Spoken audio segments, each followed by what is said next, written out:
Você vai ouvir agora uma mensagem nos encontros de paz e vida com o pastor Joahide Palharim.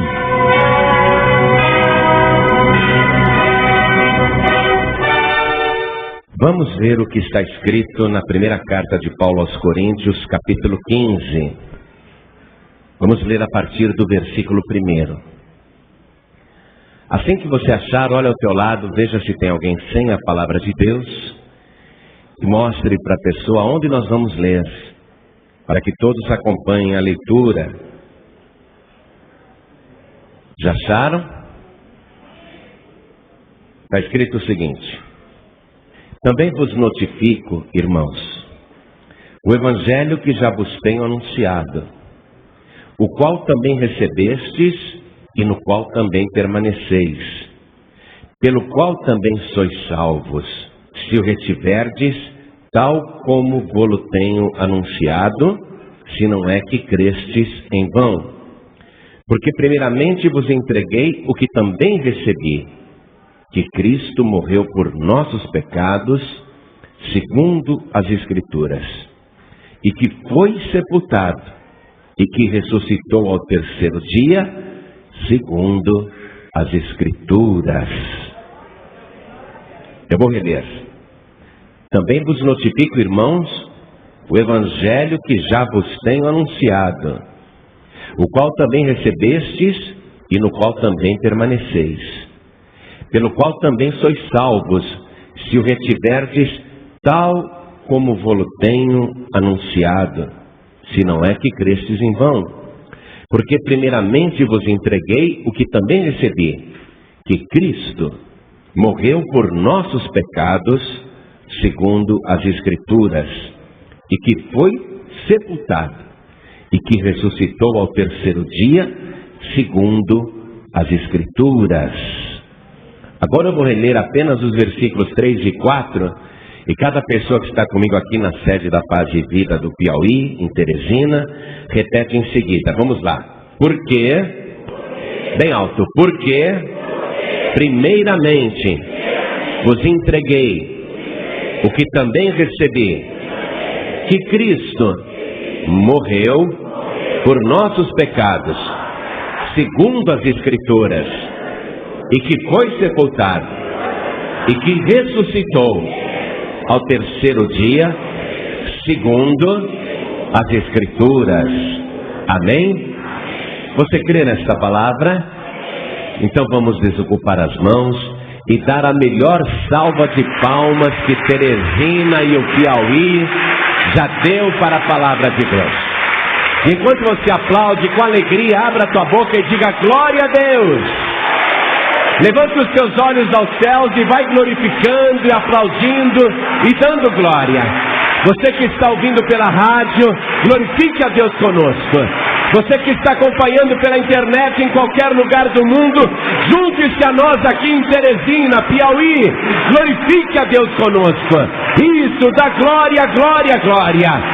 Senhor nosso Deus e nosso Pai, Deus bendito e Deus amado, recebe o louvor de cada pessoa que te glorifica, não só o povo do Piauí, mas do Brasil inteiro e até fora do Brasil, onde estiver uma só pessoa te glorificando, derrame a tua bênção, a tua graça, a tua virtude, o teu poder.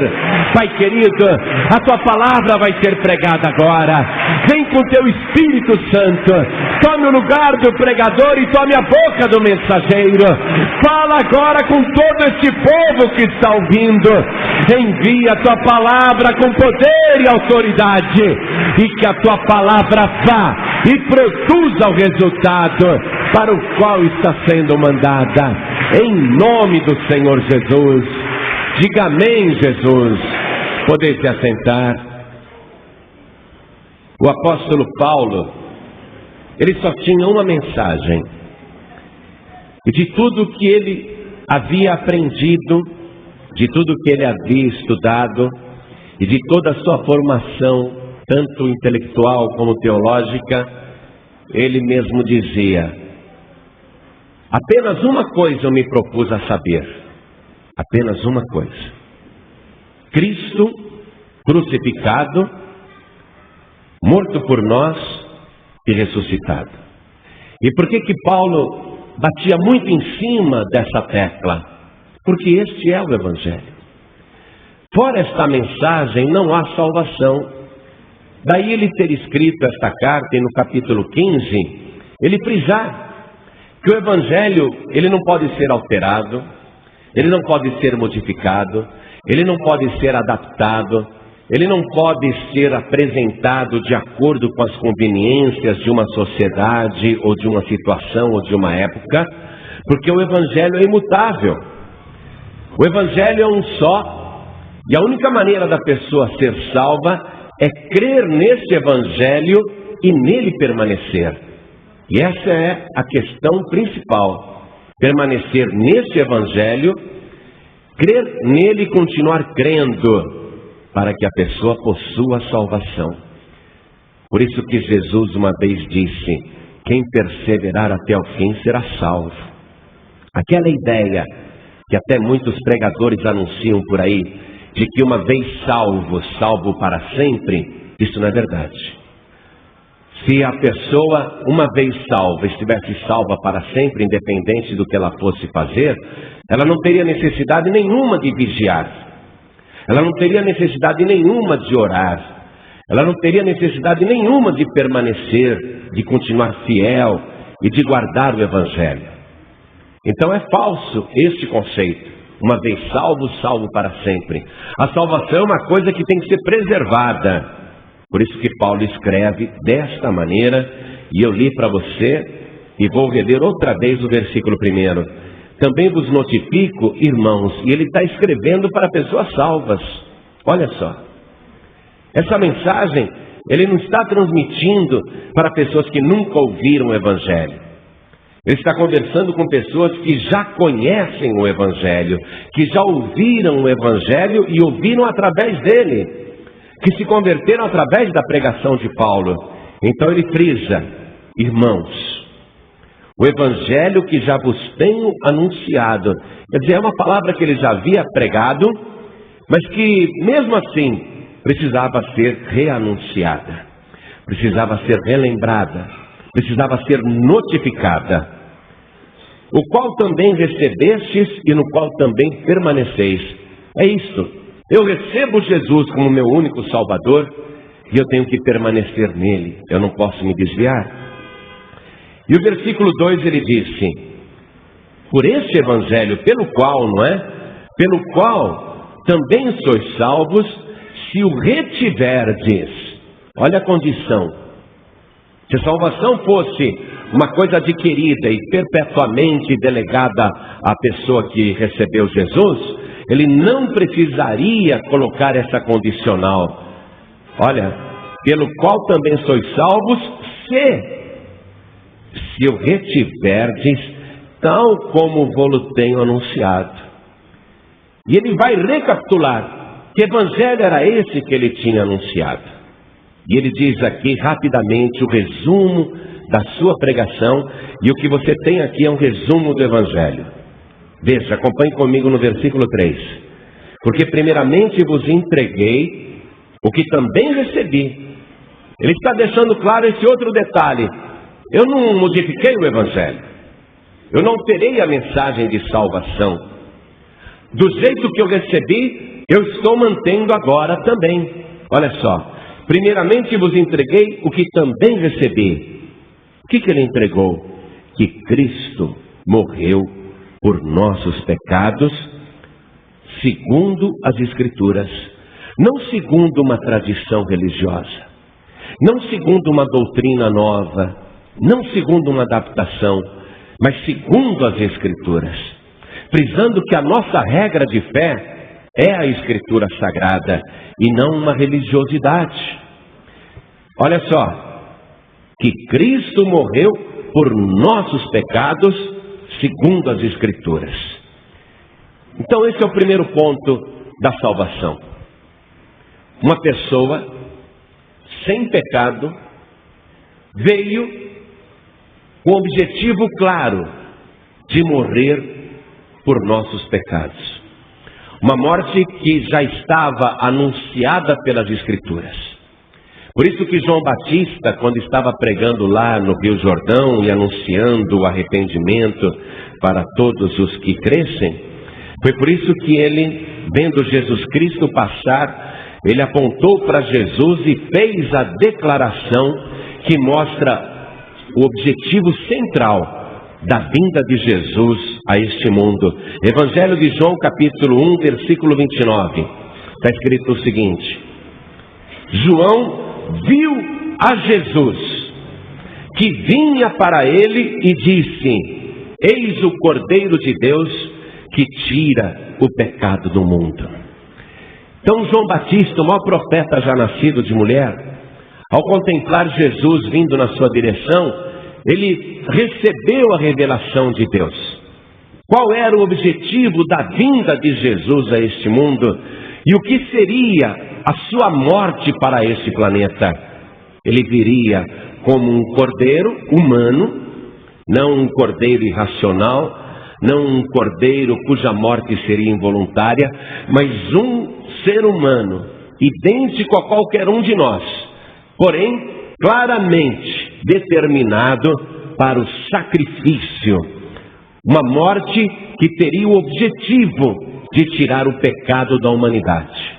Você pode procurar entre todos os líderes religiosos do mundo e entre todas as religiões, e você não vai encontrar um só líder ou um só criador de uma filosofia ou de uma religião que tenha associado à sua vida uma declaração como esta: alguém cuja morte tem o objetivo de tirar o pecado do mundo. Veja o detalhe: não é tirar o pecado de uma ou outra pessoa, mas de toda a humanidade, de um planeta inteiro, de todos os seres humanos, de todas as épocas, e não importa quanto a população da terra cresça, o sacrifício do Cordeiro de Deus seria tão poderoso que qualquer pessoa, qualquer pecador, conseguiria, através daquele sacrifício, o perdão dos seus pecados. Então o apóstolo Paulo, ao anunciar o Evangelho, ele deixou claro isso, que Cristo morreu por nossos pecados, segundo as Escrituras. Agora, vamos conferir as Escrituras, porque se realmente alguém veio a este mundo para morrer pelo meu pecado e pelo teu pecado, e se está sendo declarado que isso estava determinado nas Escrituras, eu tenho que conferir. Então eu quero que você vá comigo no livro do profeta Isaías, no capítulo 53. Nós vamos ler a partir do versículo 10. Vamos conferir esta escritura, que foi escrita 700 anos antes de Jesus oferecer a sua vida em sacrifício por nós na cruz do Calvário. Olha o que está escrito aqui, Isaías capítulo 53, a partir do versículo 10. Todavia ao Senhor agradou o moê-lo, fazendo enfermar.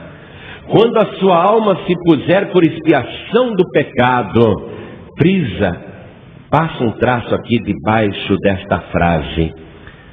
Quando a sua alma, e alma aqui é no sentido de vida, porque a vida da carne está no sangue, disse, portanto, que a alma está no sangue, mas no sentido de vida.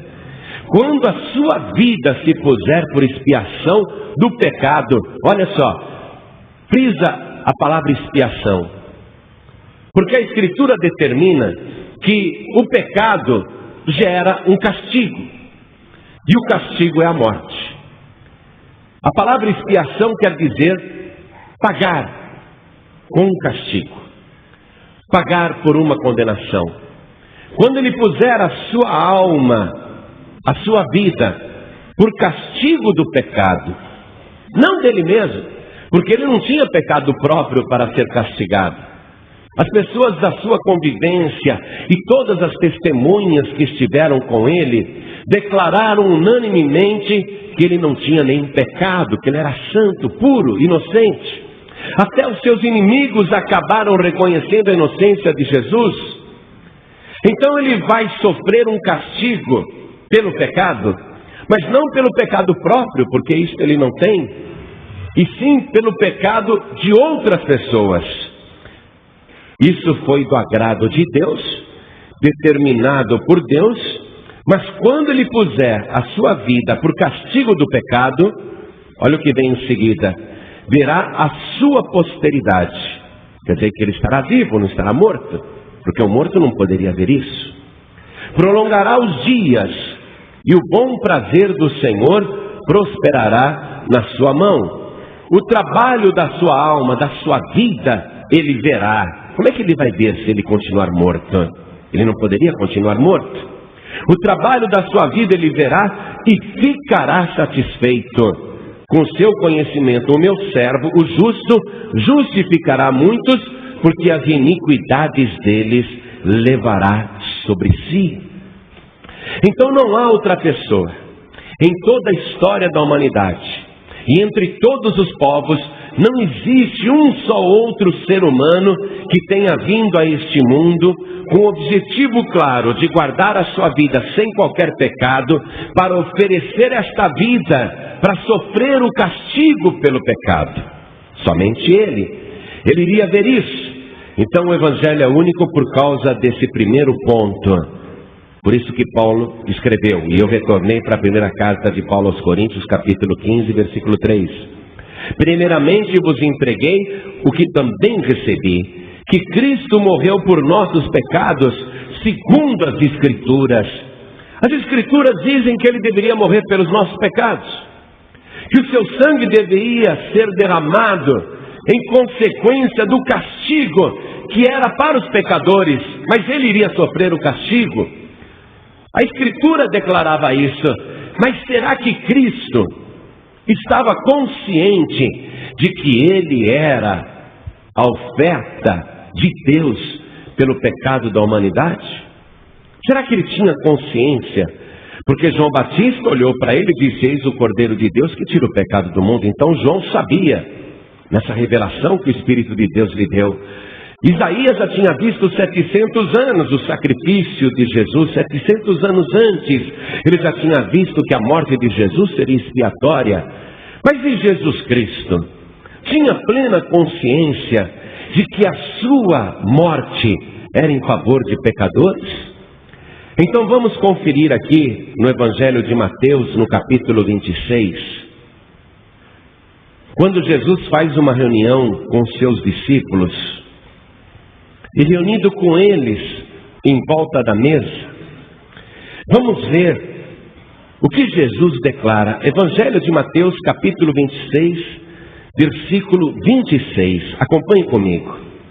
Jesus está com os discípulos, eles estão comendo, e enquanto comiam, Jesus tomou o pão e, abençoando-o, o partiu e o deu aos discípulos e disse: tomai e comei, isto é o meu corpo.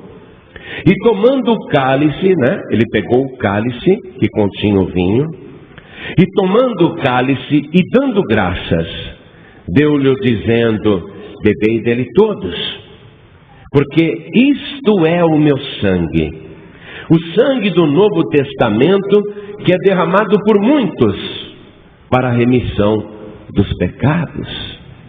Jesus estava plenamente consciente de que o seu sangue seria derramado para a remissão dos pecados, para pagar as dívidas dos pecados. E ele fala por muitos. Você está vendo? Isto é o meu sangue, o sangue do Novo Testamento, que é derramado por muitos para pagamento dos castigos do pecado, para a remissão dos pecados, para a quitação da dívida do pecado, para que o pecador não precise pagar pelos próprios pecados. Então ele tinha consciência: eu vou dar o meu sangue para pagar a dívida dos pecadores, para muitos. E por que por muitos? Já que ele estava morrendo por toda a humanidade, por que ele declara aqui por muitos? Porque evidentemente há muita gente na face da terra que não quer o sangue de Jesus. Há muitas pessoas que preferem Buda. Não, eu não quero saber de Jesus, não. Essa doutrina de ser salvo pelo derramamento de um sangue de um homem, eu tenho que recebê-lo como Salvador, eu não quero não. Eu prefiro a teoria de Buda. Então, se nós pegarmos os budistas da face da terra, que consideram Jesus até um santo, mas não Salvador, se nós retirarmos os budistas da salvação, porque eles estão fora, se só tem um que morreu pelos pecadores e por toda a humanidade, e se os budistas não querem Jesus, então você vai tirar aí mais de 1 bilhão de pessoas. Tire toda a China, tire todo o Japão, tire a maior parte do povo das Coreias, tire a maior parte das pessoas que no nosso país e no resto do mundo prefere Buda, e você vai ver que apesar de Jesus ter derramado o seu sangue por toda a humanidade, Ele vai salvar muitos, mas não todos. Não porque o seu sacrifício não seja abrangente nem suficiente, mas é porque o ser humano, dotado da capacidade de escolher, ele diz: eu não quero Jesus, eu prefiro Buda. Vamos também analisar uma outra coisa. Uma grande parte da humanidade, e pode colocar aí 1/3 da humanidade, uma grande parte da humanidade prefere Maomé. Então eles acreditam que Jesus foi um santo, que Jesus foi um profeta, mas que Maomé é muito maior. Eles não acreditam que Jesus morreu na cruz, Jesus só desmaiou. Eles acreditam que Jesus morreu com 120, 130 anos de idade lá em Caxemira, que ele se casou e teve filhos. Para os maometanos, para os islamitas, Jesus não é Salvador. Então, evidentemente, essas pessoas estão excluídas da salvação, porque Maomé não veio a este mundo e não viveu sem pecado, e não morreu com o objetivo dado por Deus de fazer um pagamento pelos pecados de outras pessoas. Você pode ler o Alcorão, e em nenhum lugar Maomé vai se declarar como o sacrifício de Deus para a humanidade, como aquele que derrama o seu sangue para expiação dos pecados. Então todos os islamitas, todos os maometanos, eles vão dizer: nós gostamos de Jesus, achamos que Jesus foi um santo, um profeta, mas Alá tem um representante maior na terra, e Maomé é o seu profeta. Nós acreditamos em Maomé. Então essas pessoas, naturalmente, por não acreditarem no Evangelho tal como ele está, veja, por isso que Paulo frisou, volte lá comigo, primeira carta aos Coríntios, capítulo 15, versículo 2. Pelo Evangelho que também sois salvos, se o retiverdes tal como vou-lo tenho anunciado. Então os maometanos não querem esse Evangelho. Eles não acreditam. Jesus não morreu na cruz, ele só desmaiou. Ele depois acordou na sepultura e apareceu para os discípulos.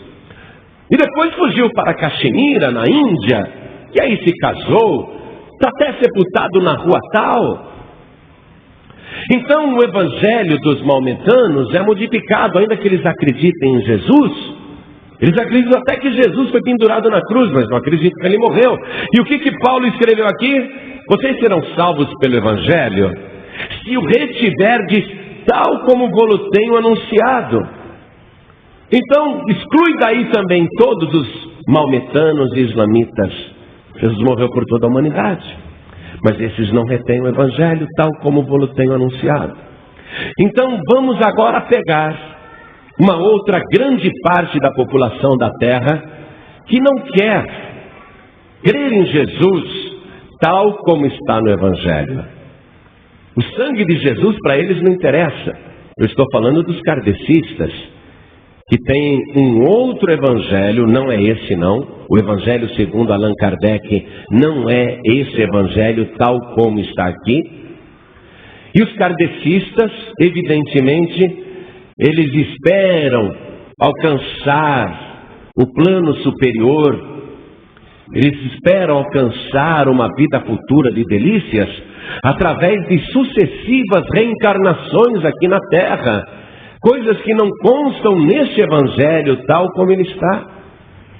Então exclua também da salvação todas as pessoas que estão rejeitando o sacrifício de Jesus na cruz do Calvário, que estão dizendo: não, a gente acredita em Jesus. Ele foi o espírito mais evoluído que já pisou nesse planeta, mas nós vamos reencarnar, até que não seja mais necessário reencarnar e a gente fique lá naquele plano superior. É um outro evangelho. E se você continuar analisando o evangelho que está sendo oferecido hoje, você vai ver que o evangelho está sendo adulterado. Por exemplo, há pregadores que dizem que não precisa batizar. Tiveram a ousadia de revogar a ordem de Jesus Cristo ressuscitado. Ide por todo mundo e pregar o evangelho a toda criatura. Quem crer e for batizado será salvo. Mas eles dizem que não precisa mais batizar. Revogaram a ordem de Jesus. Não é esse evangelho. É um evangelho alterado. Peguem os pregadores que falam de Deus e falam de Jesus também. Aqueles pregadores que dizem que não é mais preciso tomar Santa Ceia. Não, mas preciso. Esses pregadores tiveram o atrevimento de revogar a ordem de Jesus, que na noite em que foi traído disse: olha, comam isto, é o meu corpo, bebam isto, é o meu sangue, fazei isto em memória de mim. Jesus falou no imperativo afirmativo, dando uma ordem, mas chegam agora esses novos pregadores e dizem: não precisa mais tomar Santa Ceia, não precisa mais. Não é esse evangelho. O evangelho alterado não salva.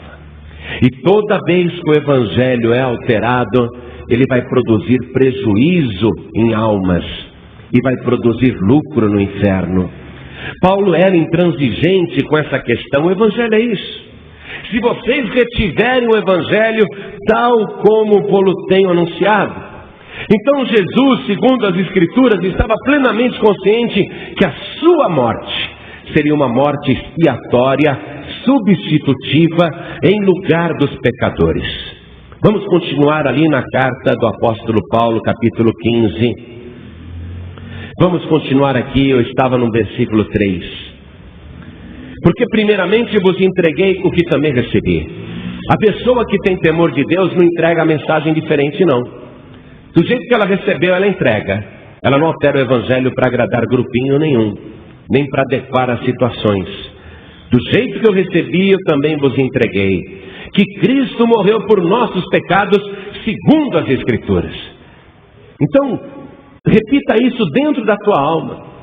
Não há outra pessoa que morreu por seus pecados. Somente Cristo morreu por nossos pecados, segundo as Escrituras, e disso ele estava consciente. Versículo 4. E que foi sepultado.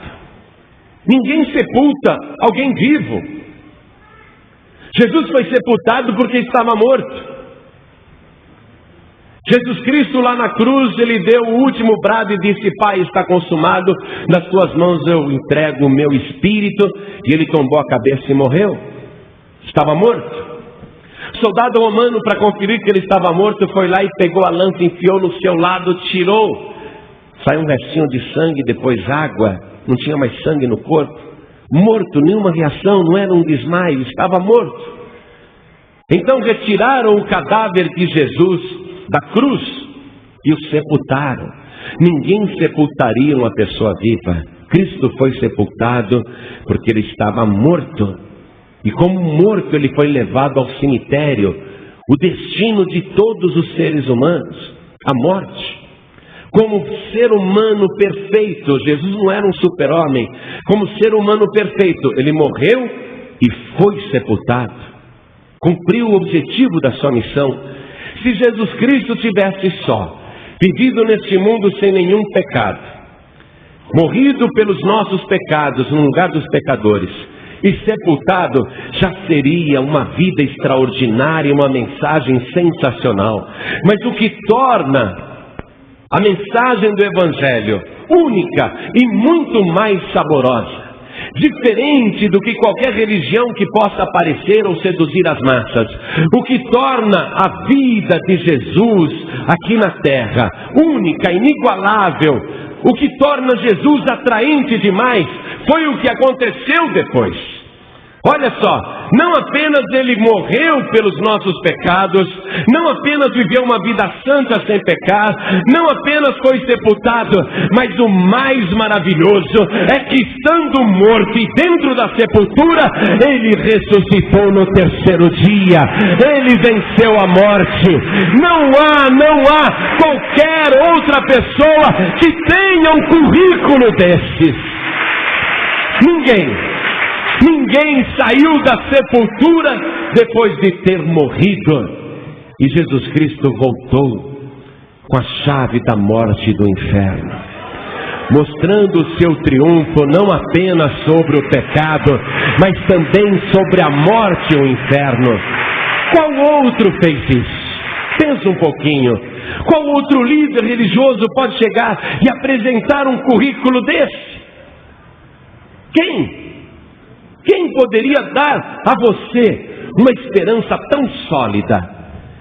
Agora, se a gente estivesse acreditando que Jesus ressuscitou só pela fé, a gente poderia ser contestado, não é? Muita gente poderia falar, mas isso é uma bobagem, isso é tudo mentira. Mas veja, várias pessoas comprovaram que de fato ele ressuscitou. Vamos continuar lendo a carta aqui que Paulo escreveu para os irmãos, para você. Vamos continuar lendo. Vamos ler aqui versículo 5. Aliás, deixa eu ler o 4 também. E que foi sepultado e que ressuscitou ao terceiro dia segundo as Escrituras. Ele tinha que ressuscitar segundo as Escrituras. A alma dele não poderia ficar no inferno, nem o seu corpo poderia apodrecer. Ele não tinha pecado próprio. Versículo 5. E que foi visto, olha só, depois de ressuscitado, ele foi visto por Cefas, que é o nome de Pedro em aramaico. Ele foi visto por Cefas, e depois pelos 12, pelos discípulos. Depois foi visto uma vez por mais de 500 irmãos, sabe, cerca de 40 dias depois da sua ressurreição. Jesus Cristo andou com mais ou menos 500 pessoas, foi até o Monte das Oliveiras, deu as últimas instruções do que deveria ser feito, a mensagem que tem que ser pregada, o batismo das pessoas. E ali ele começou a subir aos céus. Foi visto por mais de 500 irmãos, dos quais vive ainda a maior parte. No momento em que Paulo escrevia esta carta, ainda havia muitas testemunhas vivas que poderiam dizer, é verdade, nós o vimos ressuscitado, ele mesmo. Estivemos com ele. Por isso que ele escreveu aqui, dos quais vive ainda a maior parte. Daqueles 500, a maior parte ainda vivia quando Paulo escreveu esta carta. Eram pessoas que podiam ser consultadas.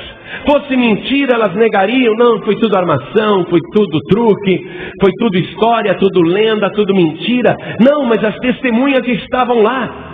E não apenas estavam lá, essas testemunhas estavam dispostas a morrer por aquilo que tinham visto. Continuando a leitura, versículo 7. Depois foi visto por Tiago, não é? O meio-irmão de Jesus Cristo. Depois foi visto por Tiago, depois por todos os apóstolos, e por derradeiro de todos me apareceu também a mim como a um abortivo. E Paulo declara, eu mesmo vi Jesus vivo. Eu mesmo comprovo que ele estava vivo. E olha, eu não sou uma testemunha comum não, Paulo vai escrever agora. Veja o versículo 9.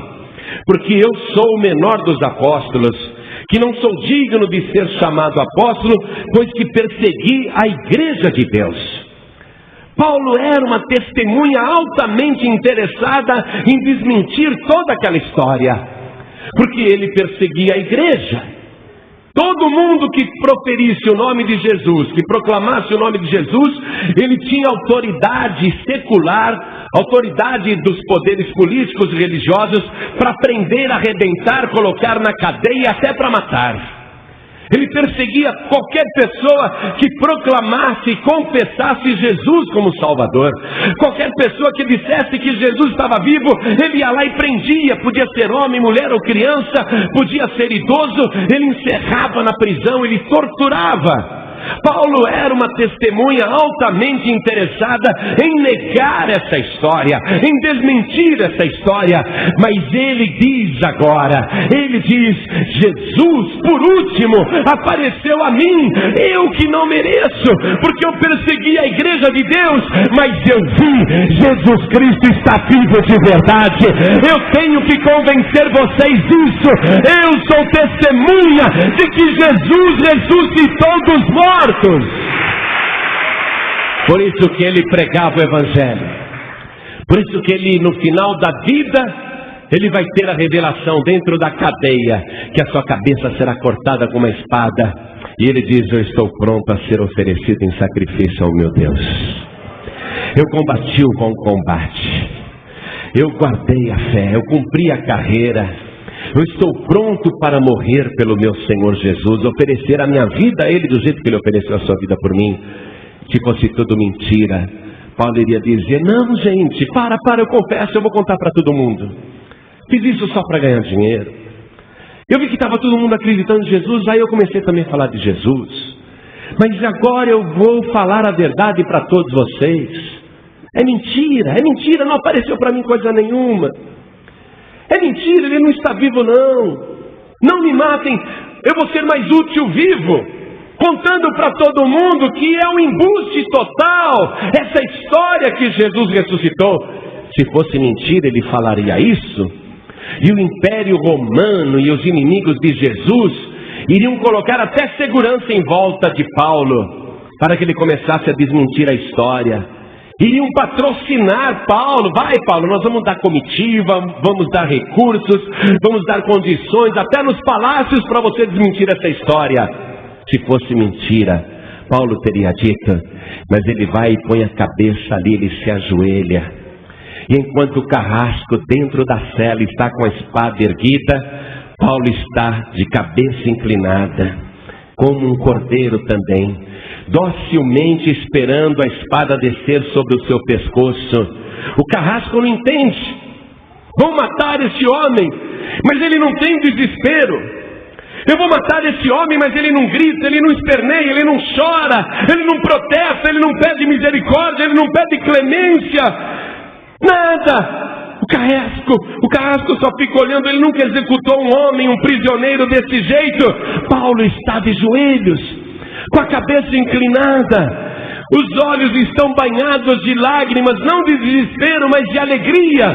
E ele glorifica o Senhor, e ele dá glórias e glórias a Deus, enquanto o carrasco cria coragem para descer a espada. E Paulo, no seu último momento de vida, ele está confirmando a sua fé. Podem me matar, vocês vão matar o corpo, mas não podem matar a minha alma que foi salva por Jesus. Do jeito que ele vive, eu também viverei. Uma fé que não pode ser modificada. Não é à toa que todos os discípulos de Jesus vão morrer perseguidos, torturados. Não é à toa que todos eles vão morrer dando glórias a Deus. Não é à toa que depois desses discípulos serem mortos, com exceção de João, que vai ficar velhinho, para depois escrever o livro de Apocalipse. Não é por acaso que depois que todos os apóstolos morreram, os cristãos que não tinham mais líderes, que poderiam dizer: gente, acabou, todos morreram, Paulo está morto, Pedro está morto, Tiago está morto, Bartolomeu está morto, Mateus está morto, Natanael está morto, Tadeu também está morto, todos estão mortos. Vamos dispersar e vamos esquecer essa história. Mas os que restaram, os cristãos, que foram se multiplicando no Império Romano e em todo o planeta, esses cristãos, nenhum deles fugia da morte, nenhum deles renunciava à fé, nenhum deles voltava atrás. Eram jogados aos leões, eram decapitados, eram crucificados também, eram torturados, apedrejados, eram perseguidos, desterrados, exilados. Mas nenhum deles negava a fé, porque não precisava de Pedro, não precisava de Paulo, não precisava de Tiago, não precisava de Tadeu, nem de Bartolomeu, nem de Natanael, não precisava de ninguém. Eles não precisavam de nenhum pregador, eles já estavam mortos, mas todos os cristãos daquela época continuavam firmes na fé, porque eles tinham uma pessoa muito maior, uma pessoa que ressuscitou dos mortos. E quem tem Jesus sabe que Ele está vivo, sabe que Jesus está presente na sua vida. Esse Evangelho não pode ser modificado, por isso que Paulo falou dessa maneira. Agora, veja só, o que é maravilhoso, não é? É que Paulo, ele acaba usando o exemplo da vida dele como um caso especial, em destaque, num destaque especial, que exibe, para quem quiser ver, a misericórdia do Senhor Jesus. Aquele homem era digno de ser fulminado, mas Jesus o salvou, e ele, em agradecimento, se tornou um dos maiores pregadores da história. A vida de Paulo mostra o seguinte: mesmo a pessoa que blasfema, que persegue, que fala mal, que critica, um dia esta pessoa vai ter um encontro com Jesus Cristo. E no dia que ela tiver esse encontro, ela vai se arrepender e pedir perdão. E Jesus Cristo vai perdoar na mesma hora. E a pessoa que falava mal, criticava, murmurava, perseguia, blasfemava, vai ficar tão comovida por causa do perdão e da salvação, que essa pessoa vai querer anunciar para todo mundo a salvação. Paulo se dizia: eu sou o principal pecador, e sendo eu o principal pecador, olha só, ele me salvou. Então ele pregava a misericórdia, a graça e o amor de Deus, e não abria mão do evangelho original, o evangelho que não apresenta outro intermediário, o evangelho que mostra que só Jesus Cristo salva. E ele vai escrever uma outra carta, e eu quero terminar a mensagem lendo para você um trecho dessa outra carta, que ele escreve aos Gálatas, no capítulo 1. Vou ler só um trechinho. Vamos ler aqui a partir do versículo 6. Maravilho-me de que tão depressa passasseis daquele que vos chamou a graça de Cristo para outro evangelho, o qual não é outro. Mas há alguns que vos inquietam e querem transtornar o evangelho de Cristo. Você vê que a oposição ao evangelho é antiga. Paulo enfrentava esse problema. Mas ainda que nós mesmos, ou um anjo do céu, vos anuncie outro evangelho, além do que já vos tenho anunciado, seja anátema. Assim como já vos-lo dissemos, agora de novo também vos-lo digo: se alguém vos anunciar outro evangelho além do que já recebestes, seja anátema, isto é, maldito, reservado para a destruição. E Paulo diz o seguinte no versículo 10: porque persuado eu agora a homens ou a Deus? Ou procuro agradar a homens? Paulo não pregava o evangelho para agradar homens. Se estivesse ainda agradando aos homens, não seria servo de Cristo. Ele está dizendo: eu ficaria na minha outra religião. Lá eu agradava os homens, perseguia os seguidores de Cristo. Se eu estivesse querendo agradar aos homens, eu não seria servo de Cristo. Mas faço-vos saber, irmãos, que o evangelho que por mim foi anunciado não é segundo os homens. Vê, Paulo tinha esse temor de pregar segundo as Escrituras e não segundo tradições religiosas. O evangelho que por mim vos foi anunciado não é segundo os homens, porque não o recebi, nem o aprendi de homem algum, mas pela revelação de Jesus Cristo. E ele vai dar o testemunho: Porque já ouvistes qual foi antigamente a minha conduta no judaísmo, como sobremaneira perseguia a igreja de Deus e a assolava. E na minha nação excedi em judaísmo a muitos da minha idade, sendo extremamente zeloso das tradições de meus pais. Mas quando aprouve a Deus, que desde o ventre de minha mãe me separou e me chamou pela sua graça, revelar seu Filho em mim. Então é Deus que revela.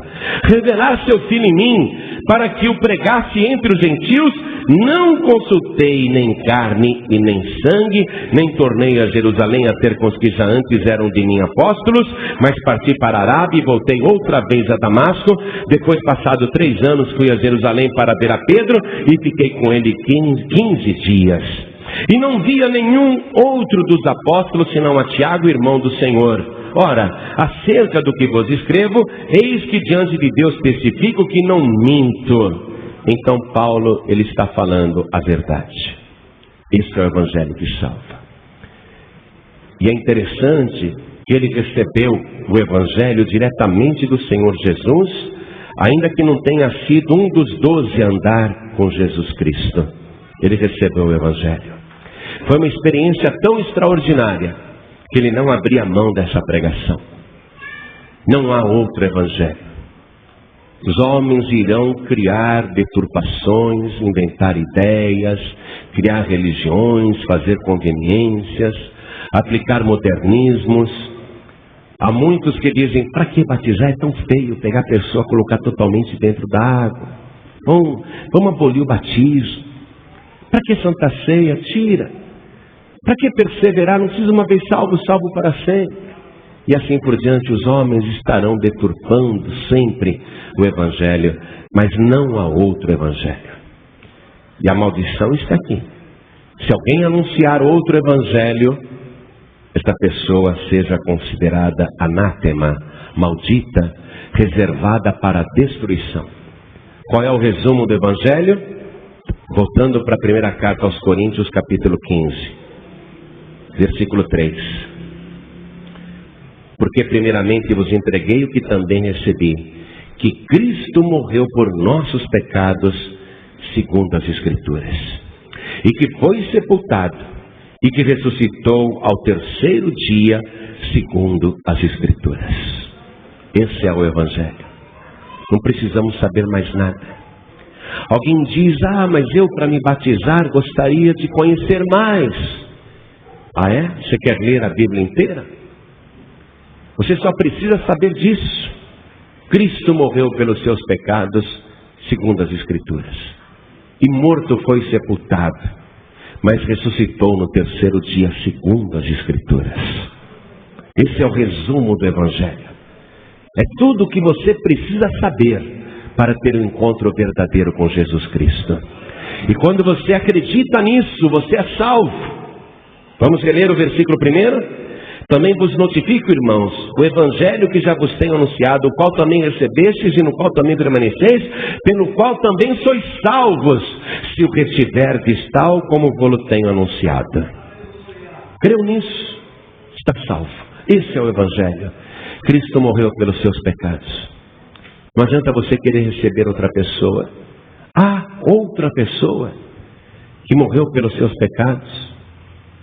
Há outra pessoa que viveu neste mundo sem nenhum pecado e ofereceu a sua vida voluntariamente para pagar o castigo dos teus pecados.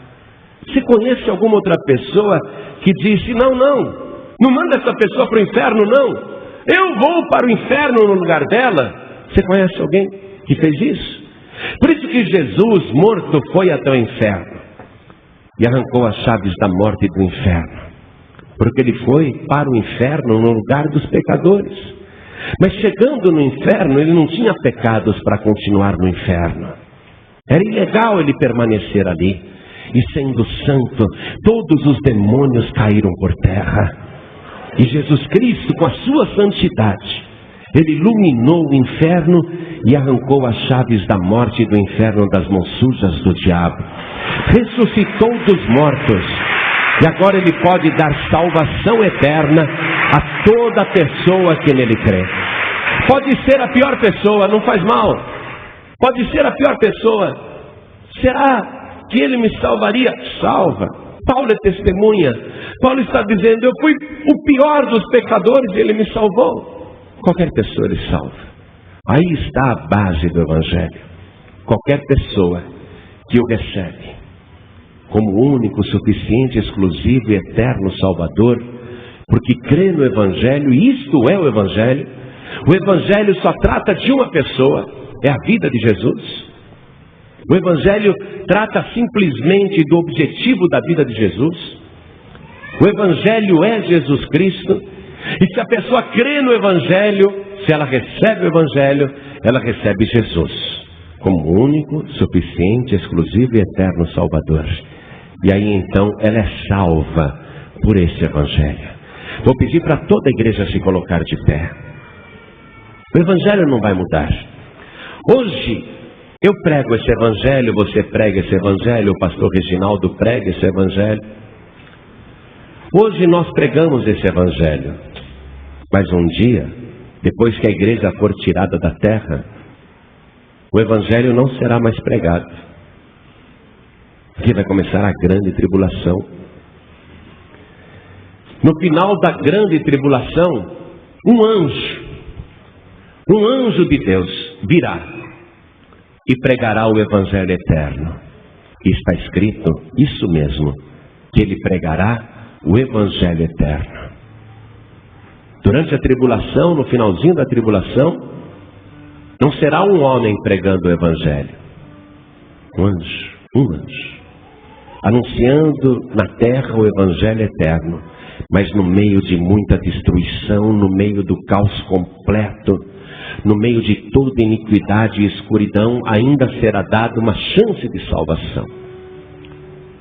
A salvação só pode vir se a pessoa crer no Evangelho. Hoje você não está no meio da tribulação. E o Evangelho eterno, esse Evangelho que não pode ser modificado, você ouviu agora inteiramente. Uma única frase: Cristo morreu pelos seus pecados, foi sepultado e ressuscitou no terceiro dia.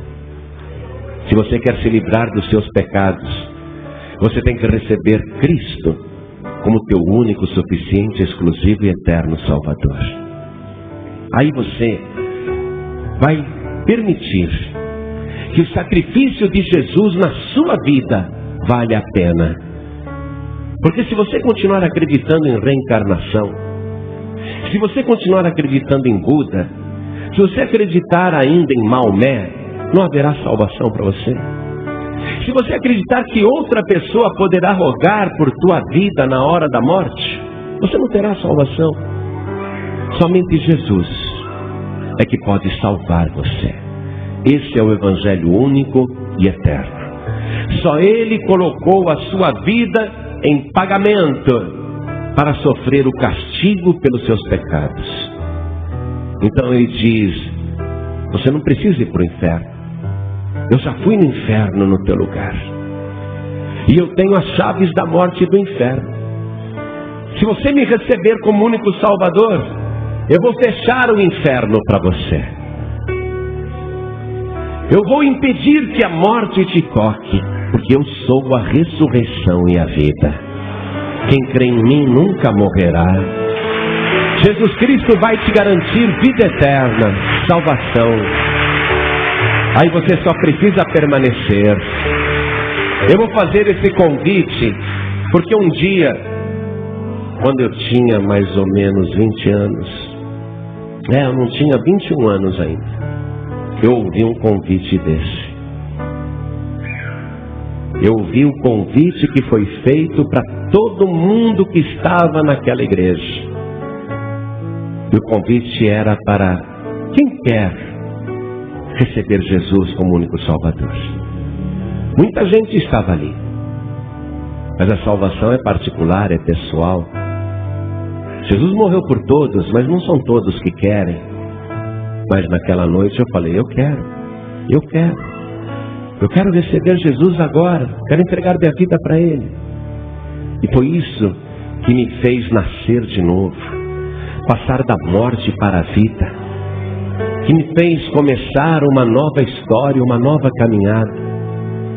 Foi aquela pregação que eu ouvi, acompanhada desse convite que você está ouvindo agora. Foi isto que mudou a minha vida, me trouxe até aqui hoje. Jesus vai começar uma nova história na sua vida. A partir de agora, se você receber Jesus como teu único Salvador, se você levantar a sua mão para isso, Ele vai pagar o castigo de todos os seus pecados que você cometeu até hoje. Ele vai zerar a tua dívida. Ele vai pagar a tua dívida. Por esses pecados, você não irá para o inferno, porque Ele vai pagar a dívida dos seus pecados. Ele vai assumir o teu lugar no inferno. E no inferno Ele não pode ficar, porque Ele não tem pecados próprios. Se você nesse momento entregar tua vida para Jesus, você vai nascer de novo. A tua história vai começar com um livro totalmente em branco para você escrever a sua história daqui para frente. Teu passado não importará mais. Pode ter perseguido, blasfemado, xingado, falado mal, murmurado, difamado, pecado muito. Mas como você recebe Jesus como teu Salvador, o teu passado será apagado. Você vai começar uma nova história daqui para frente. Uma nova vida daqui para frente. E eu te garanto, é uma vida maravilhosa. É tão maravilhosa que eu nem penso em voltar atrás. Nem passa pela minha cabeça desistir. Nem passa pela minha cabeça voltar para o mundo.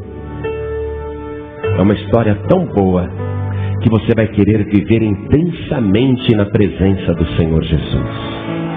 Nunca mais você vai querer morrer, se matar, desaparecer, sumir. Nunca mais você vai ficar amaldiçoando a sua vida.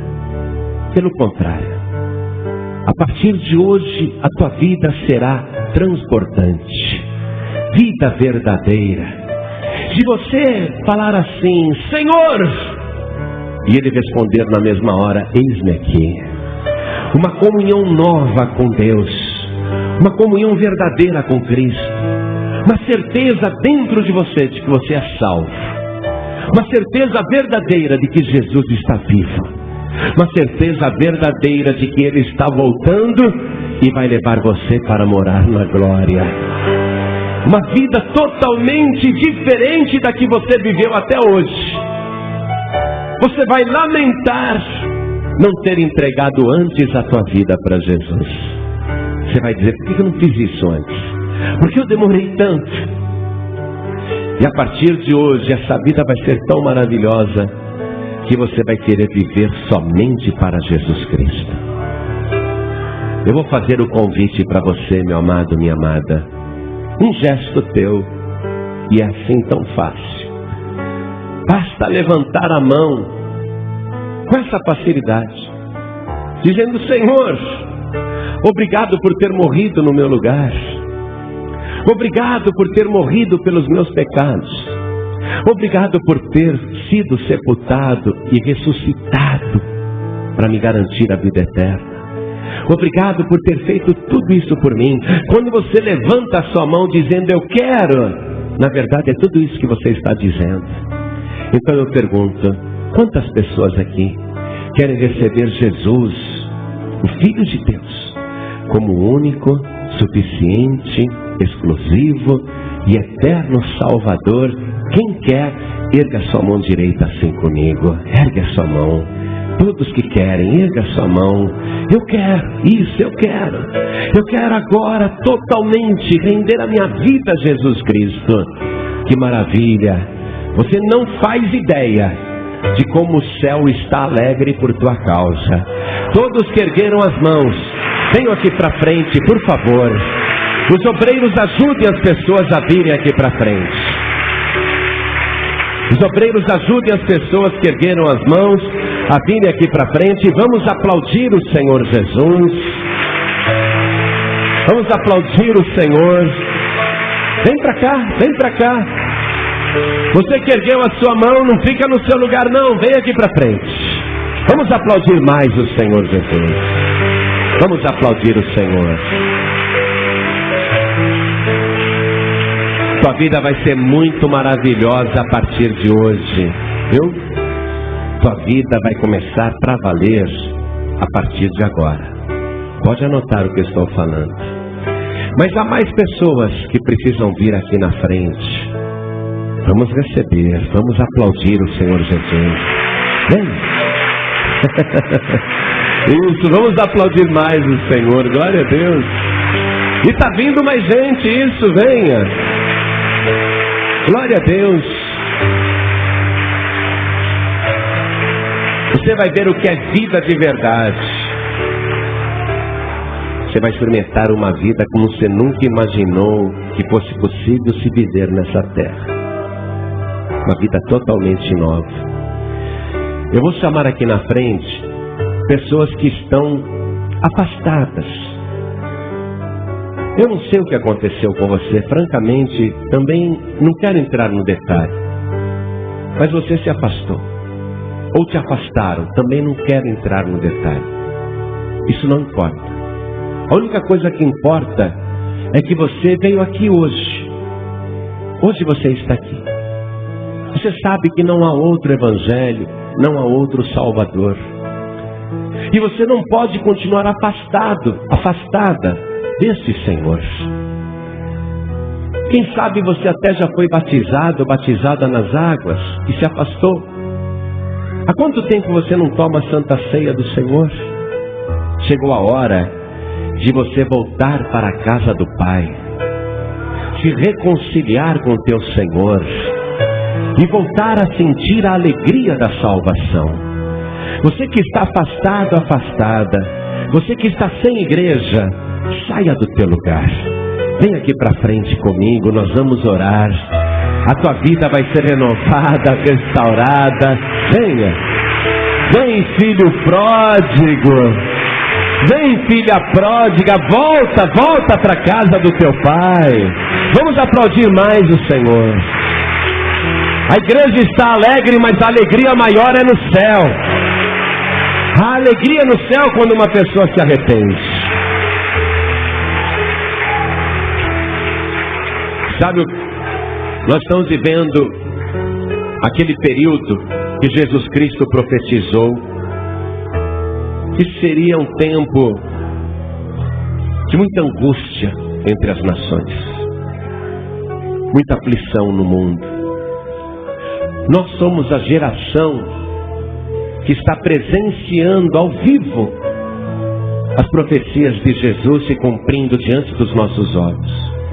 É um tempo trabalhoso esse nosso. É um tempo de iniquidade. Eu estava lá no hotel, na hora do almoço, um garçom falou assim para mim: o senhor viu? Lá na minha cidade, a 40 quilômetros de Teresina, um filho matou a mãe com 7 facadas. Isso acontece em São Paulo. Isso acontece nos Estados Unidos. Isso acontece no interior do Piauí. Sabe por quê? A iniquidade está se multiplicando. Guerras, rumores de guerras, pestes, cada dia uma praga diferente, doenças incontroláveis, desamor, falta de paz, crise. O planeta está em crise. Mas a maior crise é espiritual. Jesus disse que por se multiplicar a iniquidade, o amor de muitos esfriará. O amor de muitos esfriará. E Jesus chegou a dizer o seguinte, preste atenção. Nas profecias ele falou: e quando o Filho do Homem vier, ou seja, quando Jesus voltar, e quando o Filho do Homem vier, porventura achará fé na terra? A fé está esfriando. E a gente sente isso. Um ataque contra a fé. Tem dia que você não tem vontade de orar. Tem dia que você não tem vontade de ler a Escritura. Tem dia que você não tem vontade de ir à igreja. E repare como essa situação de esfriamento está se tornando comum. Antes era de vez em quando. Agora toda hora não dá vontade de ir à igreja. Agora quase toda hora não dá vontade de orar. Agora quase toda hora não dá vontade de ler a Escritura. O planeta está caminhando para um esfriamento espiritual. A igreja está esfriando. O amor de muitos esfriará. Tem que acontecer. É lamentável, mas faz parte das profecias do Senhor Jesus para os últimos dias. Então nós somos uma geração sofrida. Nós somos uma geração que está vivendo isso na carne. A operação do erro, assim, se espalhando por todo o mundo. A operação do erro, prodígios de mentira, evangelho deturpado. Nós estamos vivendo uma época complicada. Agora você que está ouvindo essa palavra, você não pode desistir. Você não pode desanimar, você não pode esfriar. Você tem que lutar contra isso. Tem que pedir a ajuda de Deus para não esfriar na fé, para não se desviar. Tem que pedir a ajuda do Senhor. Me ajude, Senhor, me ajude. E eu quero fazer uma oração com você, para a tua fé ser renovada, para você voltar para casa fortalecido, fortalecida, para você ficar cada vez mais firme na presença do Senhor. Então você que está sentindo essa fraqueza na fé, vem aqui para frente, porque nós vamos orar juntos. E enquanto você está vindo, eu quero falar com as pessoas que estão ouvindo pela rádio, as pessoas que estão acompanhando pela internet. Você que está ouvindo esta mensagem em qualquer lugar do Brasil, até fora do Brasil, quer receber Jesus agora como teu único, suficiente, exclusivo e eterno Salvador? Então se ajoelhe ao lado do teu rádio ou ao lado do teu computador, você que está acompanhando pela internet. Você que está dirigindo o seu veículo, está ouvindo esta mensagem, quer entregar a vida para Jesus agora? Coloque a mão direita sobre o teu coração, não precisa parar o veículo não. Vamos nos ajoelhar aqui na frente. Nós que estamos juntos na Paz e Vida sede do estado do Piauí, Brasil, vamos nos ajoelhar aqui diante do altar. Você que está à distância, pela fé, você está conosco aqui em Teresina, Piauí. Você que está ouvindo de longe, coloque a mão direita sobre o teu coração, como nós também aqui em Teresina, na Paz e Vida sede, estamos fazendo. Cada pessoa que está de joelhos, coloque a mão direita sobre o coração. E agora, de coração, ore assim comigo. Meu Deus e meu Pai. Não tenha vergonha não, diga, meu Deus e meu Pai. Não há outro evangelho. Ele é eterno. E é desse jeito que Ele salva. E eu me rendo totalmente ao Senhor e à Tua palavra. E eu declaro que eu não tenho outra regra de fé a não ser o Evangelho eterno do Senhor Jesus. Pai querido, perdoa agora todos os meus pecados. Apaga, Senhor, as minhas transgressões. Lava os meus pecados com o sangue de Jesus. Porque eu creio que Ele morreu na cruz, no meu lugar, e foi sepultado. Mas no terceiro dia, ressuscitou e venceu a morte, e venceu o inferno. E agora Ele pode ser o meu Salvador eterno. Meu Pai bendito, eu declaro que não tenho outro Salvador a não ser o meu Senhor Jesus. Então, meu Pai, agora eu tomo a igreja como testemunha. Eu tomo o céu como testemunha. Eis-me de joelhos, confessando que Jesus Cristo é o meu único, exclusivo e eterno Salvador. Eu não preciso de mais ninguém.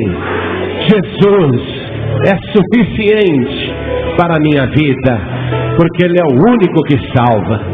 Meu Pai querido, me ajuda nestes últimos dias. São tempos difíceis, são tempos trabalhosos. Eu não quero esfriar, eu não quero morrer na fé, eu não quero ficar na grande tribulação. Eu quero subir com o Senhor, eu quero estar no arrebatamento da tua igreja. Então me ajuda, Senhor, a perseverar.